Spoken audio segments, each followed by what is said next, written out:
ಆತ್ಮೀಯ H16 news ಅರ್ಥಾತ್ ಸೀತಾರಾಮದ ವೀಕ್ಷಕರೇ, ನಾನು ನಿಮ್ಮ MIF ಮಲ್ಲಪ್ಪ ಜೋತಾವ. ಇತ್ತೀಚೆಗೆ ಇಂಚ ಅಂದ ತಕ್ಷಣ ಮಠದ ಜೊತೆಗೆ ಶಾಲೆ, ಮಕ್ಕಳ ಓಡಾಟ, ವೇದಾಂತದ ಚರ್ಚೆ, ಉಪನಿಷತ್ತುಗಳ ಚರ್ಚೆ, ಭಾರತೀಯ ಸಂಸ್ಕೃತಿಯ ಬಗ್ಗೆ ಹೆಚ್ಚು ಒತ್ತು ಕೊಟ್ಟಂತಹ ಶಿಕ್ಷಣ, ಎಲ್ಲರಿಗೂ ಶಿಕ್ಷಣ ಸಿಗಬೇಕು. ಹಳ್ಳಿಯ ಜೀವನದಲ್ಲಿ ಶಿಕ್ಷಣ ಮಹತ್ವತೆಯನ್ನು ಸಾರುವಂಥದ್ದು, ಪ್ರತಿಯೊಬ್ಬರು ಕಲಿಯಿರುವಂಥ ಮನೋಭಾವ ಉಳ್ಳಂತಹ ನಮ್ಮ ಶಿವಯೋಗೇಶ್ವರ ಸಾಧು ಸಂಸ್ಥಾನ ಮಠದ ಸಿದ್ಧ ಸಂಸ್ಥಾನ ಮಠದ ಪೀಠಾಧಿಪತಿ ಶಿವಾನಂದ ಭಾರತಿ ಸ್ವಾಮೀಜಿಯವರು ಕಲಿಯುವ ಹೊಸಶಕ್ತಿ ಶಿಕ್ಷಣ, ಮಕ್ಕಳಿಗೆ ಶಿಕ್ಷಣದ ಜೊತೆಗೆ ಪ್ರೀತಿ, ಕರುಣೆ, ಸಂಸ್ಕಾರ, ಸಂಸ್ಕೃತಿ, ಆಚಾರ, ವಿಚಾರ ಪದ್ಧತಿ ಕಲಿಸಿ ಸುಸಂಸ್ಕೃತನಾಗಿಸಬೇಕು. ವಿದ್ಯೆ ಸಂಸ್ಕಾರ ದೊಡ್ಡ ಆಸ್ತಿ ಅಂತ ಮಾತ್ರ. ನಿಜವಾಗಿಯೂ ಈ ಮಾತುಗಳನ್ನು ಸದಾ ಮನ ಮಾಡುವಂಥ ವಿದ್ಯೆ ಅನ್ನೋದು ಬೇಕಾಗಿದೆ, ಪ್ರತಿಯೊಬ್ಬರಿಗೆ ಬೇಕಾಗಿದೆ, ಪ್ರತಿಯೊಬ್ಬ ವ್ಯಕ್ತಿಗೆ ಬೇಕಾಗಿದೆ, ಪ್ರತಿ ಜಾತಿಯವರಿಗೆ ಬೇಕಾಗಿದೆ ಅನ್ನೋಂಥ ಒಂದು ವಿಚಾರ ಮನೋಭಾವದ ಈ ಸ್ವಾಮೀಜಿಯವರು ಹೇಳಿದ್ದು ನಿಜವಾಗಿಯೂ ಇದು ನಾವು ಎಲ್ಲರೂ ಫಾಲೋ ಮಾಡುವಂಥದ್ದು. ಸರ್ಕಾರಕ್ಕೆ ಎಚ್ಚರಿಕೆ ಕೊಡುವಂಥದ್ದು, ಜೊತೆ ತಿಳಿಸಿ ಹೇಳುವಂಥ ಕೆಲಸ ಮಾಡ್ತಾ ಇದ್ದಾರೆ. ಆ ಸಂದರ್ಭದಲ್ಲಿ ದೊಡ್ಡ ಈ ಒಂದು ಸುವರ್ಣ ಮಹೋತ್ಸವ ಶಿಕ್ಷಣ ಸಂಸ್ಥೆ ಶಿವಾನಂದ ಭಾರತಿ ಶಿಕ್ಷಣ ಸಂಸ್ಥೆ 50 ವರ್ಷಗಳ ಈ ಸಂದರ್ಭದಲ್ಲಿ ದೊಡ್ಡ ಫಂಕ್ಷನ್ ಮಾಡಿದ್ರು. ಅದರಲ್ಲಿ ಅನೇಕ ಶಕ್ತಿಗಳು, ಅದರಲ್ಲೂ ಮುಖ್ಯವಾಗಿ ನಮ್ಮ ಶಂಕರ ಅವರು, ಅವ್ರ ಜೊತೆಗೆ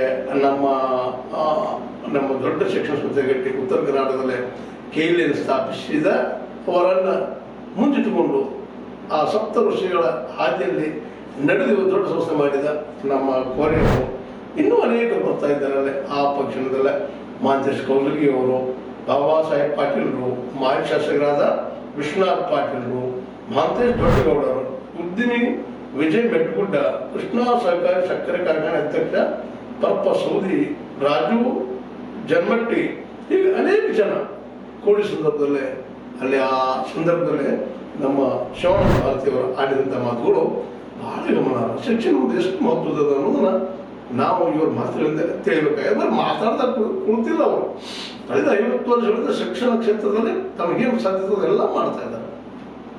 ನಿಜವಾಗಿಯೂ ಇದು ಸ್ಮರಣೆ ಅಷ್ಟೇ ಅಲ್ಲ, ನಾವು ಹೇಳಿದರೆ ಈಗ ನಿಮಗ ನಾವು ಇದನ್ನ ಮುಂದುವರಿಸಿ ಹೋಗುವಂಥದ್ದು ನಮಗೆಲ್ಲರ ಕರ್ತವ್ಯ. ನಾವು ಇಂಥ ಕೆಲಸವನ್ನ ಪ್ರತಿಯೊಂದು ಮಠವೂ ಮಾಡಬೇಕಾಗಿದೆ, ಮತ್ತು ಮಠವು ಮಾಡಿದಾವಿಲ್ಲ ಅಂತಲ್ಲ. ಆ ಮಠಗಳ ಒಂದು ಸಂಸ್ಕಾರ ನಮ್ಮಲ್ಲಿ ಇರುವುದರಿಂದಾಗಿ, ಮಠಗಳು ಶಾಲೆ ಪಾಠಶಾಲೆಗಳನ್ನು ತೆಗೆದಿದ್ದರಿಂದಾಗಿ ಇವತ್ತು ನಮ್ಮಲ್ಲಿ ಒಂದು ಸಜ್ಜನಿಕೆ ಆಗಿರ್ಬೋದು, ಮತ್ತೂ ಆಗಿರ್ಬೋದು, ನಮ್ಮಲ್ಲಿ ಉಳಿದಿದ್ರೆ ಈ ಸಂಸ್ಕಾರ, ಈ ಒಂದು ವಿಚಾರ ಇದನ್ನು ಒಪ್ಕೊಂಡು ನಾವು ಮುಂದೆ ಹೋಗ್ಬೇಕಾಗಿದೆ. ಆದರೆ ಇವತ್ತು ದುರಂತ ಏನಪ್ಪ ಅಂದ್ರೆ ನಮ್ಮ ಸರ್ಕಾರಗಳು ಇಂಥ ಮಠಗಳಿಗೆ ಇನ್ನಷ್ಟು ಸವಲತ್ತು ಅನುಕೂಲಗಳು ಮಾಡಿಕೊಡುವಂಥ ಕೆಲಸ ಮಾಡಿದರೆ ಭಾಳ ಉತ್ತಮ ಆಗ್ತದೆ. ಆದರೆ ಇವತ್ತು ದುರಂತ ಏನಪ್ಪ ಅಂದ್ರೆ ನಮ್ಮ ರಾಮಕೃಷ್ಣ ಹೆಗಡೆ ಅವರು ಮುಖ್ಯಮಂತ್ರಿ ಇದ್ದಾಗ ಶಾಶ್ವತ ಅನುದಾನ ರಹಿತ ಮಾಡಿ ಇಡೀ ಶಿಕ್ಷಣವನ್ನು ಕರ್ನಾಟಕದ ಶಿಕ್ಷಣ ಕ್ಷೇತ್ರಕ್ಕೆ ದೊಡ್ಡ ಕೊಡಲಿ ಹೊಡೆತವನ್ನು ಕೊಟ್ಟುಬಿಟ್ರಂತ. ಯಾಕಂದ್ರೆ ಯಾರೋ ಒಂದು ಸಾಹಸ ಮಾಡಿ ಒಂದಿಷ್ಟು ಭೂಮಿ ಕೊಟ್ಟು ಮತ್ತೆ ಅಷ್ಟು ಕೊಟ್ಟು ಬಿಲ್ಡಿಂಗ್ ಕಟ್ಟಿಸು ಶಾಲೆ ಶುರು ಮಾಡೋದ್ರಲ್ಲಿ ರಾಮಾಯಣ ಆಗ್ತದೆ. ಅಂಥ ಪರಿಸ್ಥಿತಿಯಲ್ಲಿ ನೀವು ಶಾಶ್ವತ ಅನುದಾನ ಇಲ್ಲಪ್ಪ ನಿಮ್ಗಂತಂದ್ರೆ ಏನಾಗಬಾರ್ದು. ಅದಕ್ಕಾಗಿ ಇಲ್ಲಿ ಡೊನೇಷನ್ ಸ್ಟಾರ್ಟ್ ಆಯಿತು, ಮತ್ತೊಂದು ಸ್ಟಾರ್ಟ್ ಆಯಿತು, ಇನ್ನೂ ಸ್ಟಾರ್ಟ್ ಆಯ್ತು, ನಡೆಸಬೇಕಲ್ಲ ಸಂಸ್ಥೆಗಳನ್ನ.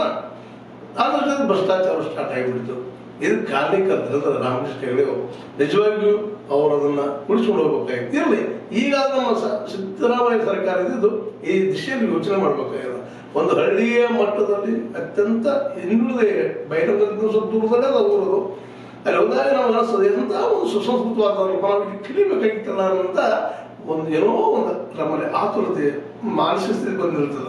ಅಂತ ಒಂದು ಸ್ಕೂಲನ್ನು ನಡೆಸಿ ಇವತ್ತು ಅದನ್ನ ಒಂದು ರೀತಿ ಇಡೀ ಹಳ್ಳಿಗಳ ಮಟ್ಟದಲ್ಲಿ ಆದರ್ಶಮಯ ಮಾಡಿದ್ದೀನಿ. ಸಣ್ಣ ಸಾಹಸ ಅಲ್ಲ. ಇವತ್ತ KG ಅವ್ರು ಮಾಡಿರ್ಬೋದು, KG ಅದರಲ್ಲೂ ಸಪ್ತರ್ಷಿಗಳು, KG ಸಪ್ತರ್ಷಿಗಳು ಸಹ ಇದನ್ನೇ ಸಾಹಸ ಮಾಡಿದ್ರು. ಅವ್ರಿಗೆ ಆರಂಭ ಮಾಡೋ ಸುಲಭದ ಕೆಲಸ ಅಲ್ಲ, ಇದೊಂದು ಬಹಳ ಪ್ರಯತ್ನ ಪೂರ್ವವಾದ ಕೆಲಸ. ಅಂಥದನ್ನ ಇವತ್ತ ಇವತ್ತ ಈ ನಮ್ಮ ಶಿವಾನಂದ ಭಾರತಿ ಅವ್ರು ಮಾಡಿದಾರ. ಇಂಥ ಕೆಲಸಗಳು ನಾವು ನೋಡ್ಬೇಕು, ಬೆಂಬಲಿಸ್ಬೇಕಷ್ಟೇ ಅಲ್ಲ, ಇದ್ರ ಜೊತೆ ನಮ್ದು ಕೈ ಜೋಡಿಸ್ಬೇಕಾಗಿದೆ ಇವತ್ತು. ಯಾಕಂದ್ರೆ ಸರ್ಕಾರ ಕೈ ಚೆಲ್ಲಿ ಕುಳಿತುಬಿಟ್ಟದ. ಇವತ್ತು 224 MLAಗಳಿದ್ದಾರೆ. ಅವರ ಅನುದಾನಗಳಲ್ಲೇ ಅವ್ರಿಗೆ ಹಂಚೋದ್ರಲ್ಲೇ ಅವ್ರ ಭ್ರಷ್ಟ ವ್ಯವಹಾರಗಳಲ್ಲೇ ಕೈಗೂಡಿಸೋದ್ರಲ್ಲಿ ಸರ್ಕಾರ ಸೋತು ಹೋಗ್ತಾ ಇದ್ದಾವೆ. ನೋಡ್ರಿ, ಅವ್ರಿಗೂ ತಪ್ಪು. ಇವತ್ತು ನಾವು ಮತದಾರರು ಭ್ರಷ್ಟರಾಗಿಬಿಟ್ಟಿವಿ. ನಮ್ಮ ಮತದಾರರೆಲ್ಲರೂ ದುಡ್ಡು 500,000 ಕೊಟ್ಟು ತಗೊಂಡು ಮತ ಹಾಕುವಂತ ಮಟ್ಟಿಗೆ ಬಂದಿದ್ದೀವಿ ಅಂದಾಗ ಅವರು ಕೆರೆಯ ನೀರನ್ನು ಕೆರೆಗೆ ಚೆಲ್ಲಿ ಅಧಿಕಾರ ಪಡಿತಾರೆ ಅಷ್ಟೇ. ಹೀಗಾಗಿ ಇಂಥ ಸಂಸ್ಥೆಗಳು ತುಟ್ಟಕ್ಕೆ ಆಗ್ತಾ ಇಲ್ಲ, ಸರ್ಕಾರಕ್ಕೂ ನಡೆಸಲಿಕ್ಕೆ ಆಗ್ತಾ ಇಲ್ಲ. ಪ್ರತಿ ಹಳ್ಳಿಗೂ ಒಂದು ಸ್ಕೂಲ್ ಆಗಬೇಕಾಗಿತ್ತು, ಆಗ್ತಾ ಇಲ್ಲ. ಅಟ್ಲೀಸ್ಟ್ ಒಂದು 3-4 ಕಡೆಗಳು ನೋಡೋಕ್ಕಾದ್ರೂ ಒಂದು PUC ವರೆಗಿನ ಒಂದು ಸುಸಜ್ಜಿತವಾದ ಅಷ್ಟೇ ಗುಣಾತ್ಮಕವಾದ 30 ಟೀಚರ್ ಅಥವಾ ಪ್ರೊಫೆಸರ್ ಲೆಕ್ಚರ್ ಆದ ಒಂದು ಸಂಸ್ಥೆಗಳನ್ನ ಕಟ್ಟಬೇಕಾಗಿ ಅದು ಮಠಗಳಿಗೆ ಅನುಕೂಲ ಮಾಡಿದ್ರೆ ಸರ್ಕಾರ ಅನುದಾನ ಕೊಟ್ಟಿದ್ರೆ ಇನ್ನೂ ಹೆಚ್ಚಾಗ್ತಿದ್ವಿ. ಕೊಟ್ಟಿಲ್ಲ ಅಂತಲ್ಲ, ಕೊಡೋ ಪ್ರಮಾಣ ಬಹಳ ಕಡಿಮೆ, ಕೇವಲ 2-3% ತಮ್ಮ ಬಜೆಟ್ ದುಡ್ಡನ್ನ ಈ ಶಿಕ್ಷಣಕ್ಕೆ ಹಾಕಿ ಇವತ್ತು ಶಿಕ್ಷಣ ನಮ್ಮಲ್ಲಿ ಸೈನ್ ಮಾಡಿದ್ದವರು ಈ ಅಧಿಕಾರಿಗಳು ಅನ್ನೋದಿದ್ರು ಸರ್ಕಾರಗಳು. ಅಂತ ಇಂಥ ಒಂದು ಬಿಕ್ಕಟ್ಟಾದ ವಾತಾವರಣದ ನಮ್ಮ ಶಿವಾನಂದ ಭಾರತಿ ಶ್ರೀಗಳು ತಮ್ಮ ಮಠದಿಂದ ಈ ಸ್ಕೂಲ್ ನಡೆಸಿಕೊಂಡು ಹೋಗೋದಷ್ಟೇ ಅಲ್ಲ, ಅಲ್ಲಿ ಮಕ್ಕಳಿಗೆ ಒಂದು ವಿದ್ಯಾಜ್ಞಾನ ಜೊತೆಗೆ ಅನ್ನದಾಸೋಹ ಸಹಿತ ಮಾಡ್ತಾ ಹೋಗ್ತಾ ಇದರ ಸಹಿತ ಅಷ್ಟೇ ನಾವು ಗಮನಿಸಬೇಕಾಗಿದೆ.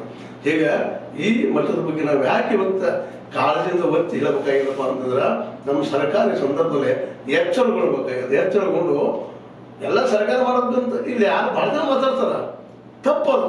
ಯಾಕಂತಂದ್ರೆ ಸರ್ಕಾರಕ್ಕೆ ನಾವು 1-2 ಸ್ವತಃ ಮುಖ್ಯಮಂತ್ರಿಗಳು ಹೇಳ್ತಾ ಇದ್ದಾರೆ 4-5 ಲಕ್ಷ ಕೋಟಿ ರೂಪಾಯಿ ನಾವು ಏನ್ ಮಾಡ್ತಾ ಇದ್ದೀವಿ ತೆರಿಗೆ ಕಟ್ತಾ ಇದ್ದೀವಿ.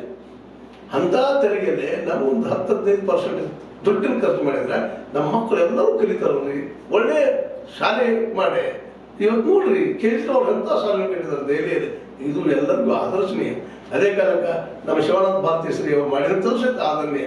ಇವತ್ತು ನಮ್ಮ ಏನೋ ಬಿದ್ರಿಯವರು ಹೇಳ್ತಾ ಇದ್ರು, ಒಂದು ಮಾತು ಬರ್ತಾರೆ, ಹೇಳಿದಾರೆ ಅವರು, ಸರ್ಕಾರ ನಂಬಿ ಯಾರೂ ಜೀವನ ಮಾಡಬೇಡಿ, ಸ್ವಂತ ಜೀವನ ನಡೆಸಿ, ಯಾವ ಸರ್ಕಾರ ಮೇಲೆ ಅವರಂತರ ಆಗಬೇಡಿ. ಅಡ್ಡಿಲ್ಲ, ಬಹಳ ಸರಿಯಾದ ಮಾತು. ಆದ್ರೆ ಬದುಕುದಕ್ಕೆ ವ್ಯವಸ್ಥೆ ಎಷ್ಟು ಕಷ್ಟ ಆಗಿದೆ ಅನ್ನೋದು ಬಿದ್ರಿಯವ್ರಿಗೆ ಗೊತ್ತಂತ ತಿಳ್ಕೊಂಡಿದ್ದೀನಿ. ಯಾಕಂದ್ರೆ ಅವರು IPS ಮಾಡಿದಂಥ ಒಬ್ಬ ರಿಟೈರ್ಡ್ ಅಧಿಕಾರಿ, ಅವರ ನಿಜದ ಬದುಕನ್ನು ಇನ್ನಷ್ಟು ಅರ್ಥ ಮಾಡ್ಕೋಬೇಕಾಗಿದೆ. ಇವತ್ತು ಯಾರು ನಿಮಗೂ ಪ್ರಶ್ನೆ ಇಲ್ಲ, ಗ್ಯಾರಂಟಿ ಯಾಕೆ ಇವತ್ತು ಉದ್ಯೋಗ ಇಲ್ಲ ಇವರು ಕೂಡ. ಉದ್ಯೋಗ ಇದ್ರೆ ಯಾರು ಭರೋಸೆ ಪ್ರಶ್ನೆ, ಎಲ್ಲರೂ ಸ್ವಾಭಿಮಾನಿಗಳಿದ್ದಾರಿಲ್ಲ, ಯಾರೂ ಪರಾವಲಂಬಿ ಇಲ್ಲ. ಇದು ಮೊದಲು ನಾವು ತಿಳ್ಕೊಬೇಕಾಗಿದೆ. ನಾವು ಯಾವ ಪ್ರಮಾಣದಲ್ಲಿ ಇವತ್ತು ಟ್ಯಾಕ್ಸ್ ಕೊಡ್ತಾ ಇದ್ವಿ, ಯಾವ ಪ್ರಮಾಣದ ದೇಶ ದಿವಾಳಿ ಹಂತಕ್ಕೆ ಬಂದಿರ್ತದೆ ಇವತ್ತು, ಇದ್ರ ಬಗ್ಗೆ ಯಾರು ಮಾತಾಡ್ತಾ ಇಲ್ಲ.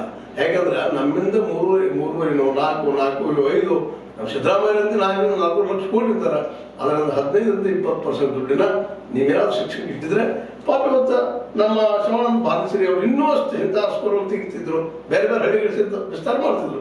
ಇವತ್ತು ನಡೆಸೋ ಶಕ್ತಿ ಪಾಪ ಅವ್ರಿಗೆ ಜನರಿಂದ ದುಡ್ಡು ಮಾಡೋದಕ್ಕೆ ಅಸಾಧ್ಯ ಆಗುವಂಥ ಪ್ರಶ್ನೆ. ಯಾಕಂದ್ರೆ ದಿನನಿತ್ಯಕೊಳ್ಳಿಕ್ಕೆ ಸಾಧ್ಯವಿಲ್ಲ ಯಾರಿಗಾದ್ರು. ಎಷ್ಟು ಸಲ ಯಾರು ಸಹಾಯ ಮಾಡಿದಾರ, ಎಷ್ಟು ಸಲ ದಾನ ಮಾಡ್ಯಾರ, ಎಷ್ಟು ಸಲ ಏನು ಮಾಡಿದಾರ, ನಾವು ಹೇಳೋದು ಭಾಳ ಸುಲಭ. ನಮ್ಮ ಕಾರಣ ನಿಲ್ಲಬೇಕಾದ್ರೆ ಒಬ್ಬ ಹುಡುಗ, ಒಬ್ಬ ಮಗು ಒಂದು ತನಕ ಬಂದು ನಿಲ್ಲಬೇಕಾದ್ರೆ ಮಿನಿಮಮ್ 20-21 ವರ್ಷಗಳು ಬೇಕು. 21 ವರ್ಷಗಳವರೆಗೆ ಅವನು ತಯಾರು ಮಾಡೋದು, ಜಾಮೀನು ಮಾಡೋದು, ಅಭ್ಯಾಸ ಕೊಡೋದು, ಶಿಕ್ಷಣ ಯಾರು ಕೊಡೋದು, ಆಮೇಲೆ ಸರ್ಕಾರ ತಿಳುವಂಥದ್ದಾಗ್ತದೆ. ಹೌದಲ್ರಿ ಬಿದ್ರಿ, ನೀವು ಹೇಳೋದು ಸಿಗ್ತದೆ ಇಲ್ಲ ಅಂತಲ್ಲ. ಆದ್ರೆ ಸರ್ಕಾರ ನಮ್ಗೆ ಯಾರು ಜೀವನ ಮಾಡಬೇಡಿ ಹೇಳೋದು ಭಾಳ ಸ್ವಲ್ಪ. ಆದ್ರೆ ಸರ್ಕಾರ ನಮ್ಮಿಂದ ನಡೀತಾ ಇದೆ, ಜನಸಾಮಾನ್ಯ ತೆರೆಗಿಂದ ನಡೀತಾ ಇದೆ ಅನ್ನೋದನ್ನ ನೀವು ಸಹ ತಿಳ್ಕೊಳ್ಳೋದು ಭಾಳ ಉತ್ತಮ ಅಂತ ನನಗೆ ಅನಿಸ್ತದೆ.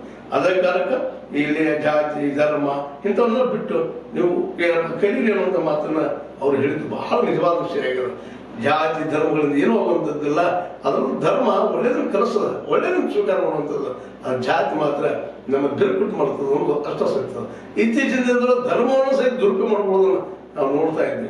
ಅದಕ್ಕಾಗಿ ಸರ್ಕಾರದ ರಿಯಾಯಿತಿಗಳ ಮೊರೆ ಹೋಗಬೇಡಿ ಅಂತ ಏನೇನೋ ಹೇಳಿದ್ದಾರೆ, ಅವ್ರ ಮಾತನ್ನು ಹೂವನ್ನು ಆದ್ರೆ ಸುಲಭಿಲ್ಲ. ಯಾಕಪ್ಪ ಅಂದ್ರೆ ಇವತ್ತು ಬೆಲೆ ಏರಿಕೆ ಮತ್ತು ಬಡತನದಿಂದಾಗಿ ಇವೆಲ್ಲ ಅಸಾಧ್ಯ ಆಗಿದೆ ಅನ್ನುವಂಥದ್ದು ಅಷ್ಟು ಸತ್ಯ. ಇದು ಒಬ್ಬರಿಂದಾಗಿಲ್ಲ ಅಂತಾರೆ, ಕೇವಲ BJP-ಯಿಂದ ಆಗಿದ್ದಿಲ್ಲ ಅಂತಲ್ಲ, ಇಂದಿನ ಕಾಂಗ್ರೆಸ್ ಸರ್ಕಾರ 3% ಮೇಲೆ ಹೆಚ್ಚಿಗೆ ಅನುದಾನ ಕೊಡಲಿಲ್ಲ, ಈ ಶಾಲೆಗಳಿಗೆ ಖರ್ಚು ಮಾಡಲಿಲ್ಲ. ಹೀಗಾಗಿ ಇವತ್ತು ನಮ್ಮ ಶಿಕ್ಷಣ ಯಾವ ಹಂತಕ್ಕೆ ಬಂತಂದ್ರೆ ಕಿಶೋರ್